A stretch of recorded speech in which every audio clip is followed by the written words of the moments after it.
हरियाणा से निकला नारा, बेटी बचाओ बेटी पढ़ाओ। भले ही राष्ट्रीय स्तर पर अपनी पहचान बनाने में कामयाब रहा हो, लेकिन कुछ सिरफिरे इस नारे के मूल महत्व की ऐसी धज्जियां उड़ा रहे हैं कि इंसानियत ही नहीं, हैवानियत भी शर्म से सर झुका लेती है।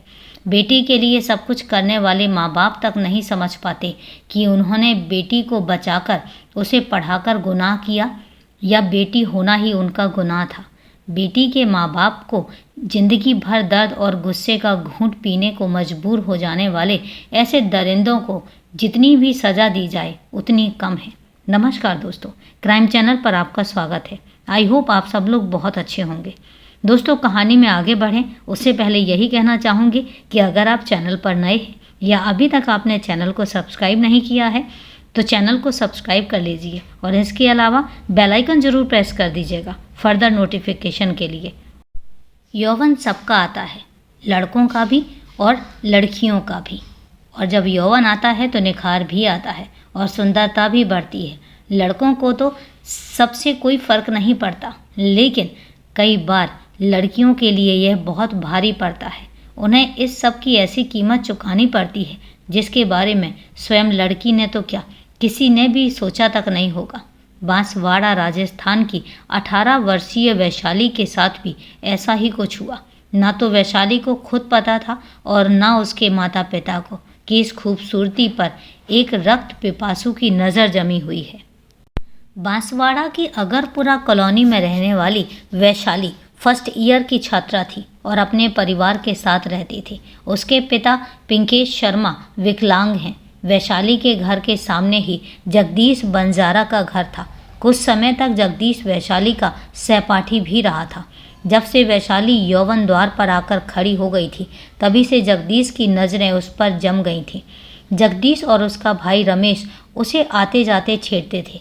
वैशाली ने इस बात की शिकायत अपने माता पिता से भी की थी। इतना ही नहीं, कॉलोनी वालों ने भी जगदीश की आए दिन अधमबाजी करने की पुलिस में शिकायत भी की थी।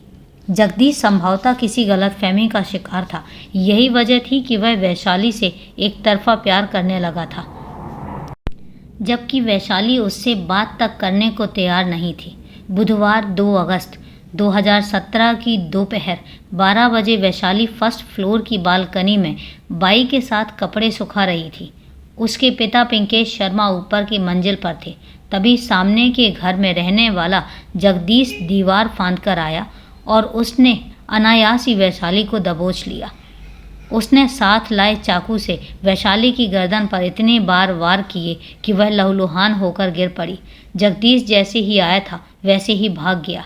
बाई ने शोर मचाया तो आस पड़ोस के लोग भी आ गए और वैशाली के परिवार वाले भी। वैशाली को आनन फानन में अस्पताल ले जाया गया, लेकिन तब तक वह दम तोड़ चुकी थी। इस बीच किसी ने फ़ोन करके इस मामले की सूचना थाना कोतवाली को दे दी।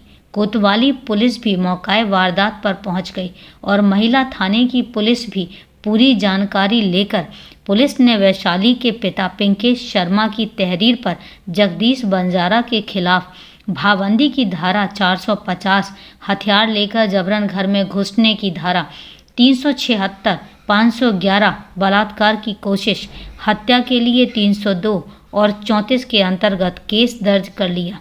इसके साथ ही पुलिस ने जगदीश बंजारा की खोज शुरू कर दी, लेकिन तब तक पूरा बंजारा परिवार फरार हो चुका था।